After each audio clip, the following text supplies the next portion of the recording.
We're all ready? We're not quite quorate yet, Chair. Oh, right, okay. I've just had a message, as you see, that Councillor Welsh is going to be delayed. A good start, isn't it?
Okay, good to go, Chair.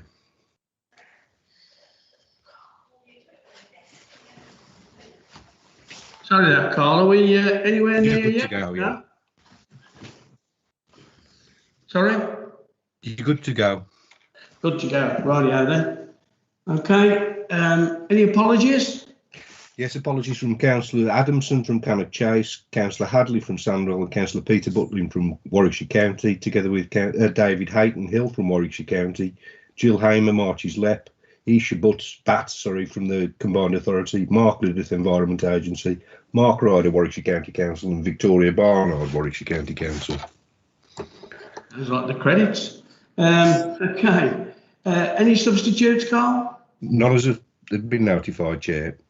Okay. Any declarations of interest? No. Moving on then to the minutes of the last meeting. It's item 4. We're happy with those? Yes. I'll take that as a assent then. Agreed, Chair. Yes, Chair. Who said that? Councillor Sweetman. Okay, thank you. Moving on then to item 5, which is outline business case for affordable housing delivery vehicle. This comes back to us having been to the scrutiny committee. Gareth, is there anything to add to this? Good morning, Mike. Good morning, everyone. So this is the next stage in the work on the affordable housing delivery vehicle. The board endorsed the progress we had made at its last meeting and the intent, strategic rationale and approach, and the board had requested that we come forward to this meeting with a further step being the outline business case prior to the work on the full detailed business case. So this is the next stage in that work, Mike, and if I can pass on to Rob, who's been leading the work, who I suspect will want to ask Kevin Rogers to comment at some point on the Housing Association partnership. So over to Rob, if that's okay, Mike. Thank you, Chair, and thank you, Gareth. Yeah, as Gareth mentioned, board members will be aware that several previous reports on this proposal have been received by the board, and at the January meeting you endorsed the background, context and rationale. The report on today's agenda sets out the principles for establishing the vehicle, whilst also noting, as we did last time, that any investment will be subject to further decisions by the investment board and via the established governance processes of the Combined Authority. The next step is to develop the full business case proposal, which will include a great deal more detail in terms of the report at the next stages. But this report sets out the proposed model, the strategic fit and the options appraisals that have been undertaken to this point. As Gareth mentioned, Kevin Rogers, who chairs the West Midlands Housing Association Partnership, is a member of this board and spoke last time about the rationale and agreed kind of collective approach, but between the Combined Authority and the partners in the housing associations to get to this stage.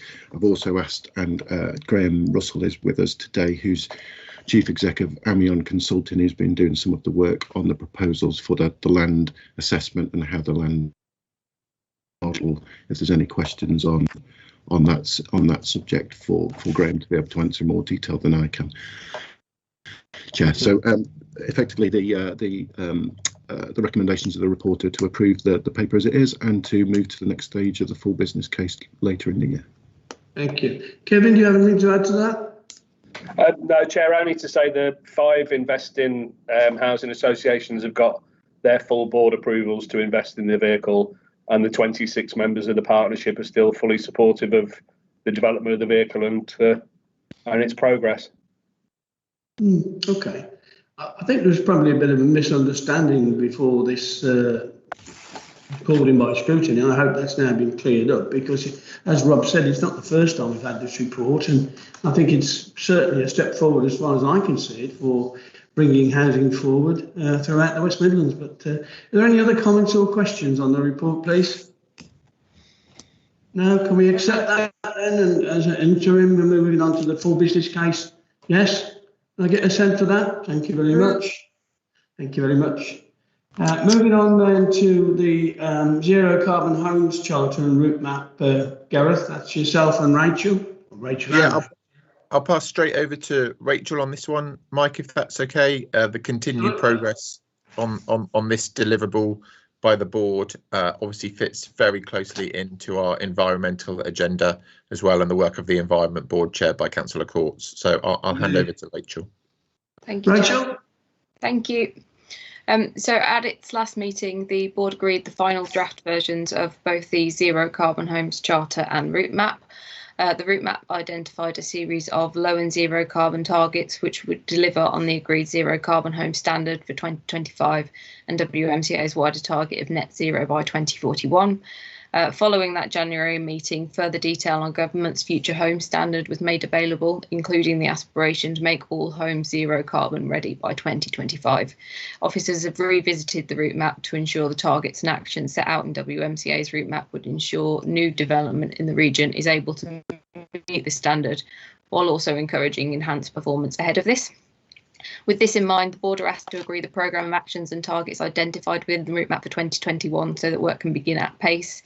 These actions were developed in collaboration with the Zero Carbon Homes Industry Task Force, and the minimum requirements were tested with private sector developers and are broadly in line with the standards already achieved by exemplar development coming through the single commissioning framework. An update on this work would be provided at the board's next meeting in summer 2021. Okay. Thank you, Rachel. Ian, it's your particular baby. Yeah, just a couple of points on this. Obviously, it's extremely important. I mean, one of the and we need to push on. I think one of the things about zero carbon, it's all about cost fundamentally, and costs tend to be site specific. And to be honest, it's like all the 3 main reports coming to this. You know, the proof of the pudding when it comes down to site work and making and the viability case. Now, I had a case recently of where, you know, I asked a question, what is it costing for zero carbon homes? And was told, well, it's 35,000 per plot. And you're not talking about big houses, to which point, you know, I said, well, OK, give me the detail of this. And then it came to one of the aspects of it was timber frame. Well, you know, I've had that discussion 30 years ago. Timber frame is very efficient, and there are many savings that you don't quite understand. You know, in the efficiency of the process, in the you know, the fact that a lot of the trades you don't need to go out and so on. So I think the important thing here is that a couple of things. We need scale. We need the exemplars. I mean, it's fine to talk about exemplars, but we actually need to start getting the buy-in of industry to say these are very efficient ways of doing stuff. I mean, it will cost inevitably, but you know, in fact, if we combine this maybe with modern methods of construction, you know, it's like a lot of the building regs. Once upon a time, we moaned when they brought them in because they increased cost, and now we say, well, would you not have Part A and wheelchair access? You just wouldn't do it anymore. So yeah, push ahead. But what I want to see is the cost structure. So because there'll be a lot of arguments. Oh, it's too expensive. Well, it will be more money, but I think we need to be clear about what that will be. And basically, we need to press on because homes are going to have to be zero carbon, new ones, and indeed, you know, the retrofit will be coming on the agenda. Yeah, I think what I'd like to see is whether, in actual fact, as you say, exemplar, Ian, whether we can pick up anybody who's actually doing this elsewhere in the country and actually if you make a list of how they achieve it per dwelling, so that we can actually have a yardstick that we can judge other developers coming forward. I have to say, I haven't seen such a table of contents, if you like, but I think I'd like to try and pick up a developer somewhere else, volume house builder, that actually is scaling it, because it's quite right. The more you do in volume, the more the costs come down. Chair, if I might, it's Councillor Sweetman. My little yellow hand isn't working. I do apologise for that. It's Councillor Sweetman here, Jackie Sweetman of Wolverhampton. Absolutely endorse both what you and Councillor Kurtz has said. In Wolverhampton, we're looking all the time to just see what economies of scale means in this context, exactly how much the costs are and what the breakdowns are. And above all, if we're going to be doing deals with other companies and across this sector, we need to know the numbers so that we know how we're engaging, how we're actually negotiating. So yeah, I want to see the breakdowns hugely. Yeah, and I think we could also, whilst we can't insist, Gareth, we could make it an implied condition that if people are coming to knock on our door for some money, we'd like to see that be a zero carbon option. It could unlock the door for funding that they require. You're going to hand up, Gareth? Yeah, just on that, Mike, and we've seen the impact of us doing that on AMC has had in terms of driving the industry to invest in AMC and the supply. My only other comment was we've obviously got our industry-led zero carbon task force that involves a lot of developers, industry experts, and Rachel, I think that the question that Councillor Courts, Councillor Sweetman and Councillor Bird have raised feels like an absolute perfect question to ask of that group, to work up and then to come back to this group with a clear answer in the table form that Councillor Bird suggested. That's good. Ian, Courts? Sorry, I should have mentioned one thing that's mentioned here in 2.3 is about the whole life carbon is currently aspirational, and indeed in principle it has to be, because the actual building process is heavily carbon using, but there are developers that now increasingly that are aiming to show that they are becoming carbon neutral in actual their way of building. But the second point is, dare I say, old-fashioned means of construction. I can't remember the exact detail, but a survey once that I did, the difference between a good manager and a bad manager is how many skips he generates per house. And if you look, I mean, someone will give me an example, but it isn't one. It's more than that. But if you see half a pallet of bricks going into a skip, I'm hoping that never happens now. But you think of the energy involved in creating all those. So a good management practice is very much contributing to zero carbon, which is why I say it links directly into modern methods of construction. Thank you. Yes. I have to say, when we had the first site in Walsall, which was AMC, I was amazed there was only one skip on the site, and that was quite right. And I actually said, why have we only got one skip? And they said, well, because there's no wastage, because they come here and we bolt them all together and everything else that goes with it. So you're quite right. It's a good method of advising how efficient a particular site is run, and of course the attitude of the developer towards wastage. Okay, are we comfortable with that? Any other questions or comments? No? Okay, Gareth, I think you're suggesting to get a feedback, a question as to where we are with that task force would be useful. So can I take assent as being okay? Yeah, everybody's on board with that then. Then we move on to IT7, which is the AMC route map. Again, Rachel, is it, Gareth?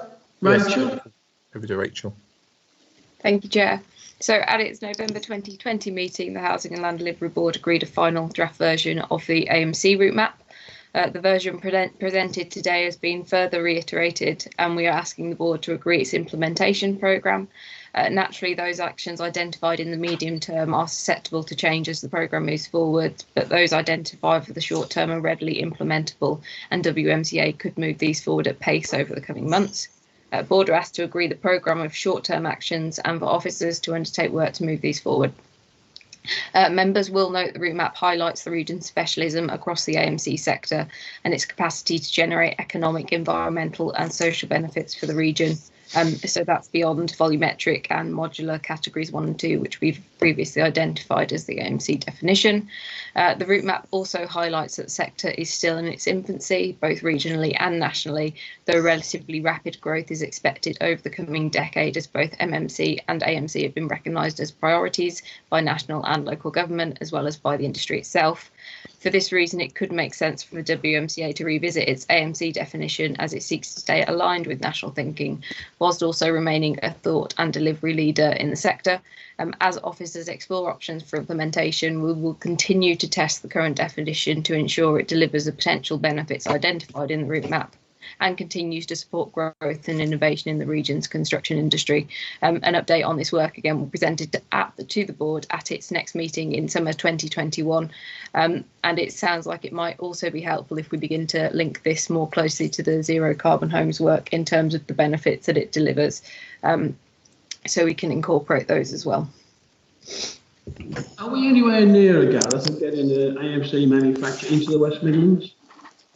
Yes, so we've spoken to a number of current companies that are looking to relocate to the West Midlands at the moment, that are looking for sites for AMC facilities, which is great news.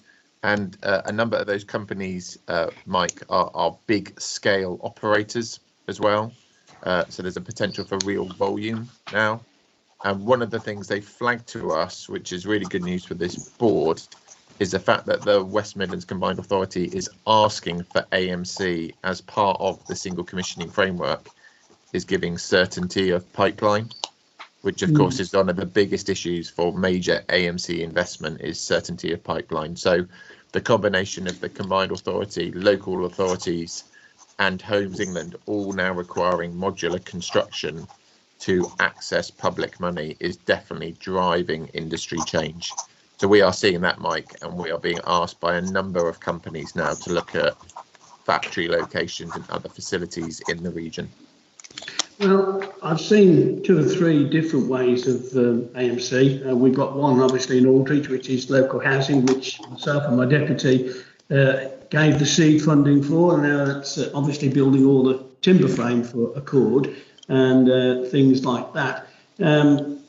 Also had the modular ones that come on the back of a wagon and the metal and the bolt together. But I think the most impressive one I've seen was when we went to the Icknield Port Loop with Urban Splash.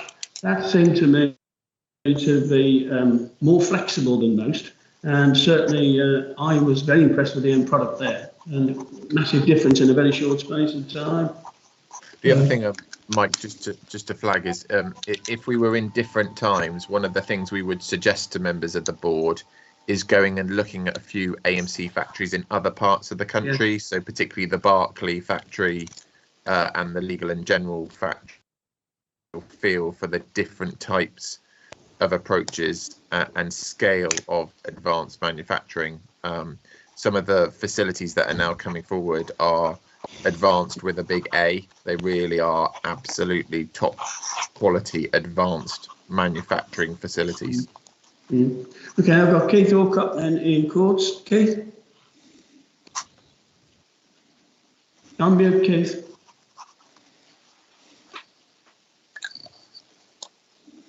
I'm on mute, sorry about that. Yeah. There's always one, isn't there? Yeah. It's probably the most used phrase on these meetings. Yeah, obviously we're exploring the options of modular construction, and as we Councillor Bird, we've been looking at Accord in Aldridge. We've also been approached by Hadley Industries, which uses steel frame construction. I don't know if anybody else has got experience of those, but they're looking to put up a pilot building for us. So that's something we're looking at. We're also working, or have been working with Innovair in Coventry. However, the Coventry product is very expensive. And you mentioned access to funding. Is there subsidies available for we can make bids on to get additional money for it? Because they was talking around £200,000 per unit for a 3-bedroom semi-detached. Of course, the conventional build is far, far less than that. Well, we had some years back now, we had the metal frame bolted together, if you like, and we built 2 semi-detached houses in a week in Walsall. They were manufactured in Newark, in Nottingham, as I recall. But that's a lot of cost. That's a lot of cost. I'm sure that's got to be driven down quite a lot. Okay. Ian Courts, your little hand, if you wouldn't mind, Keith, can you let over that now? Yeah, there's several things of this. I mean, this is one of the most important things we're doing. I remember some years ago we did a study of what they were doing in Japan in terms of steel frame, heavily computerized. You know, the steel industry had collapsed, so they put the steel into house building. Well, because you try and do that in the UK, you have the, I don't know, some professional organisation or funding organisations start getting funny about it. But I mean, so there is that approach. But my concern about all this is that, you know, there's a lot of good material here, but we tend to think of, you know, this as being one standardised approach, and of course it isn't. You've got different methods of modern construction, but you've also got, you know, you can have pods. I mean, I'm sort of conscious of what is an Ibis hotel or something, because some of the hotel people are big into fast, and you know, they just parachute in a bathroom. Now that's not suitable for every property, but it's you know, just have a think about a bathroom, because one of the problems you know, you have to, if you tile it, you know, all the problems of shrinkage, leakage, all of those things, and skills. So I mean, I think it's important that we try and link together some of the initiatives that we're doing here. For instance, the shortage of skills in the region as one, but obviously the paper we've just looked at, and recognising in the end that, I mean, we talk of cost, but cost has the components of on-site, but they also have the overhead component of, you know, of if you can produce 100 widgets, it's going to be cheaper than doing half a dozen.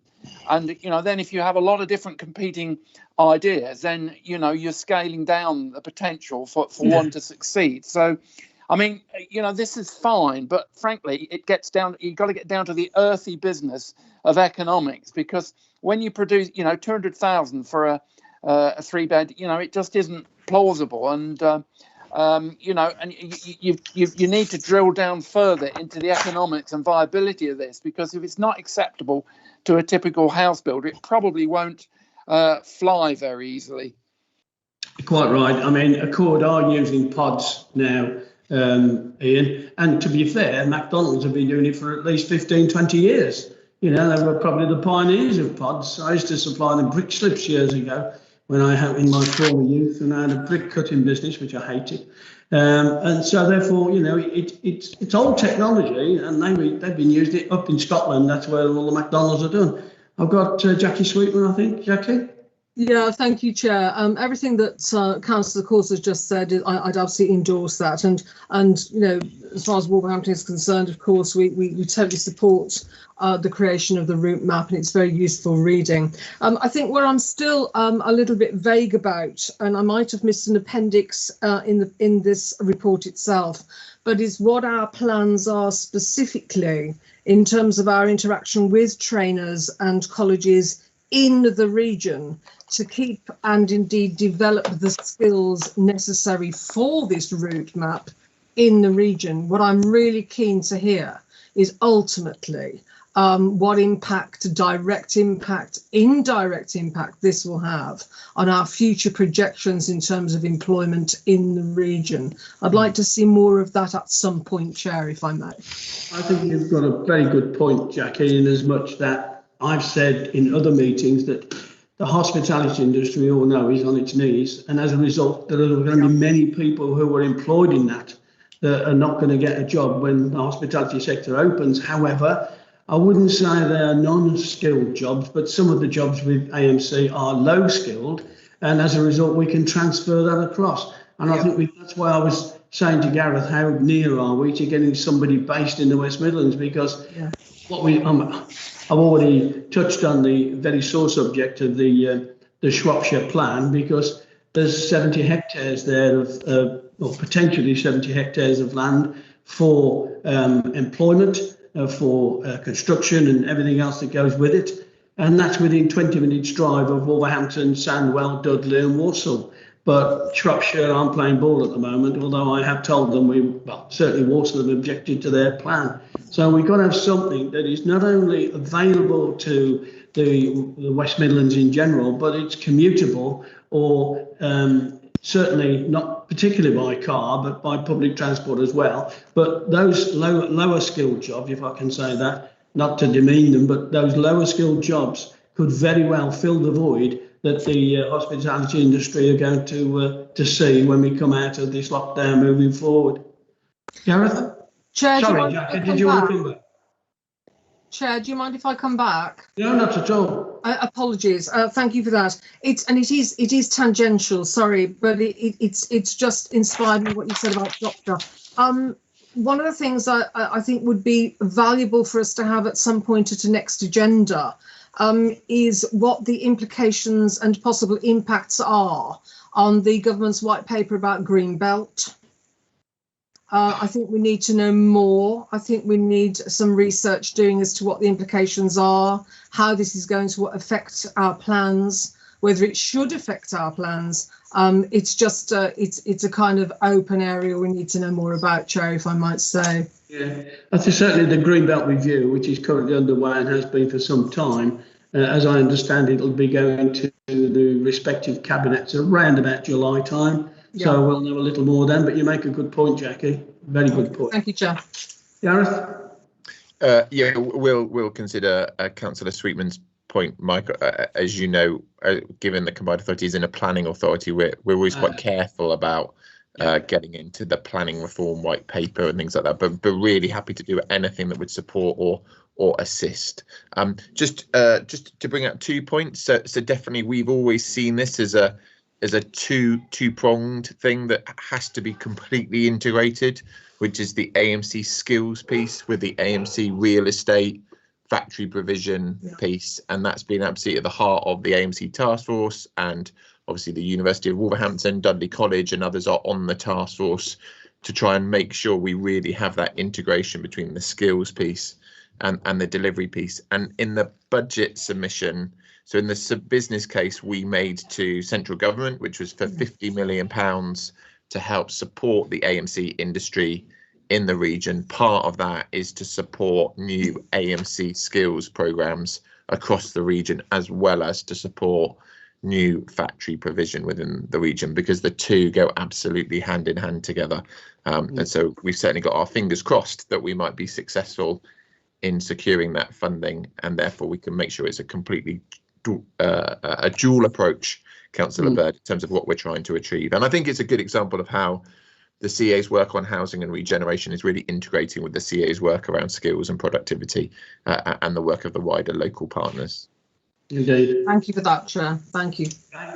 Well, happy with that? Very good report. Yes?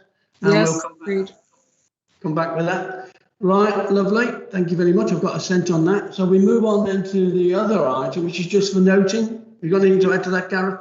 No, this is just for noting, just to make sure members of the Housing Board are aware of what the full CA Board has agreed in terms of deliverables for this portfolio for 21-2022. Right.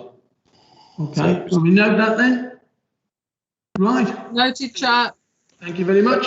Thank you all for your attendance. Councillor Bird, can I just raise one item of any other business, which is good news, if I may? On the agenda. It's not then, if it's good news, I'll take it.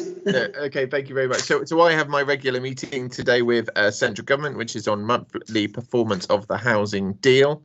So the housing deal that was signed in 2018, and delighted to report to the board that we're well ahead of performance on the housing deal land fund. So in terms of distributing the funding and that funding turning into actual schemes on the ground, schemes like Harvest Time and Caparo in Walsall, Cavendish House in Dudley, Steelhouse Lane in Wolverhampton and other schemes right across the region. I just wanted the board to know that in the performance review that I'll be doing with government today, delighted to say that we're well ahead of trajectory on the housing starts from the funding we secured in 2018. Thank you, Chair. Yeah, I think we could look back at the end of this financial year or political year, whichever you want to call it, and I think that if one says what has the combined authority achieved, I think we can point to those achievements and say, yeah, this Housing and Land Board has been very successful in doing what we said we would do. I can't say that's replicated in some of the areas of the combined authority, but that's probably left unsaid at the moment. Okay, we're happy with that? Right, can I thank you all for your attendance? We cantered through that one quite quickly.